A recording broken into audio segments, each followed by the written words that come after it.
yaitu mengenai pembagian isim dalam bahasa Arab. Oke teman-teman, simak terus videonya sampai selesai dan jangan lupa untuk sediain alat tulisnya seperti buku dan pulpen. Jadi, kalimat isim bisa dibagi menjadi beberapa bagian. Yang pertama yaitu isim berdasarkan jenisnya. Yang kedua, isim berdasarkan jumlahnya. Yang ketiga, isim berdasarkan umum atau khusus. Yang keempat, isim berdasarkan tanwin atau tidak. Dan yang kelima yaitu isim berdasarkan perubahan akhirnya atau tidak. Teman-teman, kita bahas satu persatu ya. Yang pertama yaitu isim berdasarkan jenisnya. Jadi, isim berdasarkan jenisnya terbagi kepada dua bagian. Yang pertama yaitu isim muzakkar dan yang kedua yaitu isim muannas. Isim muzakkar secara bahasa memiliki arti laki-laki. Untuk kata-kata yang masuk ke dalam jenis laki-laki dan nama benda yang tidak mengandung huruf ta marbutoh, maka itu termasuk ke dalam isim muzakkar. Contoh dari isim muzakkar seperti nama orang: Ibrahim, Nuh, Muhammad. Dan untuk nama benda contohnya saubun yang artinya baju, dan jabuh yang artinya wadah atau tempat air, dan anakun yang artinya trompet. Nah, dan semua nama benda yang tidak berakhiran ta marbutoh itu, maka itu termasuk ke dalam golongan jenis isim muzakkar. Sedangkan isim muannas yaitu isim yang menunjukkan kepada perempuan, tetapi isim muannas di sini tidak hanya untuk perempuan saja, bisa saja untuk kata benda yang berakhiran ta marbutoh. Contohnya seperti madrasah. Untuk nama perempuan contohnya Fatimah. Kemudian yang selanjutnya yaitu berdasarkan jumlahnya atau bilangannya. Jadi, isim berdasarkan jumlah atau bilangannya ini terbagi ke dalam 3 bagian. Yang pertama yaitu isim mufrad, yang kedua yaitu isim tasniyah, dan yang ketiga yaitu isim jama'. Secara bahasa, isim mufrad adalah isim yang jumlah bilangannya 1. Nah, jadi kita ingatkan bahwa untuk isim mufrad ini yaitu isim yang jumlah bilangannya hanya untuk 1. Nah, contohnya yaitu kitabun, sebuah buku; mukminun, seorang mukmin; tholibatun, seorang mahasiswi. Yang selanjutnya yaitu isim tasniyah. Nah, isim tasniyah juga sering disebut sebagai isim musanna. Nah, isim tasniyah atau isim musanna ini adalah isim yang menunjukkan bilangannya 2. Contohnya kitabani, 2 buku; mu'minani, 2 mumin.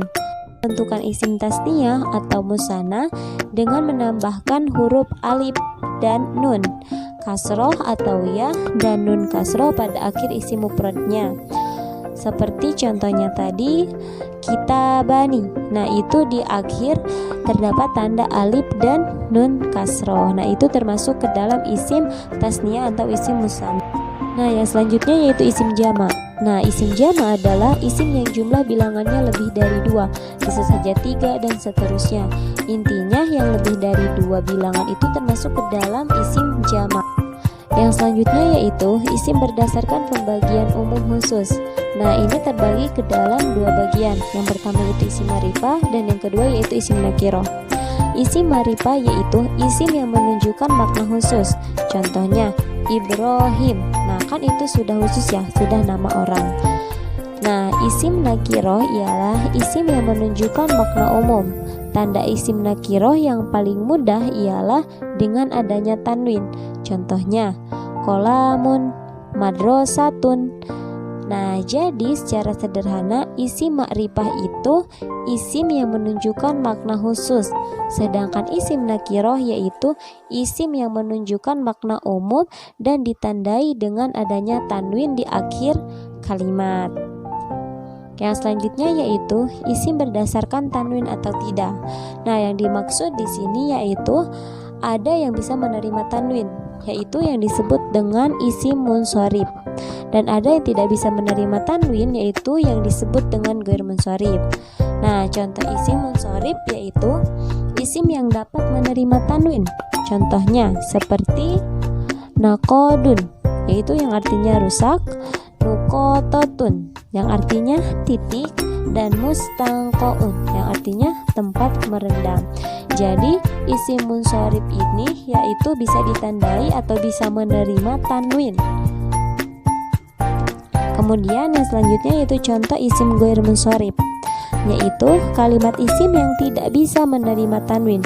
Berarti isim ghair munsharif ini kebalikan dari isim munsharif. Yang tadi isim munsharif itu bisa menerima tanwin, sedangkan isim ghair munsharif ini tidak bisa menerima tanwin. Contohnya seperti sakronu. Nah, kemudian yang terakhir yaitu ada pembagian kalimat isim berdasarkan berubah atau tidak. Nah, yang dimaksud berubah di sini yaitu berubah pada akhirnya yang dikenal dengan i'rab. Nah, jadi pembagiannya ada dua, yaitu ada mu'rab dan ada mabni. Nah, isim mu'rab yaitu isim yang dapat menerima perubahan i'rab, baik i'rab rafa, nasab maupun zer. Nah, teman-teman sebelumnya mungkin di sini ada yang belum mengetahui ya, apa sih yang dimaksud dengan rafa, nasab, dan zer. Oke, aku akan ulas sedikit mengenai hal itu. Nah, jadi i'rab rafa itu mempunyai 4 tanda, yaitu domah, waw, alif, dan nun. Kemudian untuk nasab itu memiliki 5 tanda, yaitu patah, alif, kasroh, ya, dan membuang nun. Kemudian untuk tanda zer yaitu memiliki 3 tanda, yaitu harokat kasroh, huruf ya, dan huruf patah. Teman-teman juga bisa melihat referensi ya dari kitab Jurumiyah di bagian i'rab mengenai i'rab ini. Nah, kemudian untuk contoh isim mu'rab yaitu al-masjidu. Sekali lagi teman-teman, untuk contoh isim mu'rab yaitu al-masjidu. Nah, ini dibaca rafa. Kenapa dibaca rafa? Karena tandanya doma. Nah, untuk selanjutnya itu isim mabni. Isim mabni yaitu isim tidak berubah i'rabnya meskipun kemasukan huruf jar atau amil nawasi. Nah, artinya i'rabnya ini atau kalimat isim tersebut tetap tidak berubah meskipun ada yang memengaruhinya. Nah, untuk contoh isim mabni yaitu haza ala. Nah, haza ala ini dibaca zer. Kenapa? Karena kemasukan huruf zer. Nah, mana huruf zernya? Yaitu ala. Nah, dan sebenarnya huruf zer juga banyak. Mungkin di lain waktu kita bahas ya teman-teman. Nah, mungkin untuk video kali ini dan untuk pembahasan mengenai pembagian isim ini dicukupkan sampai di sini. Sebenarnya masih banyak banget untuk pembahasan lebih mendalam lagi, dan nanti di video-video selanjutnya aku bakalan share insya Allah mengenai pembelajaran bahasa Arab. Dan jangan lupa untuk like, comment, subscribe, dan jangan lupa untuk share ke teman-temannya. Dan bila ada saran mohon tulis di kolom komentar teman-teman. Syukran jazilan ala ihtimamikum. Wassalamualaikum warahmatullahi wabarakatuh.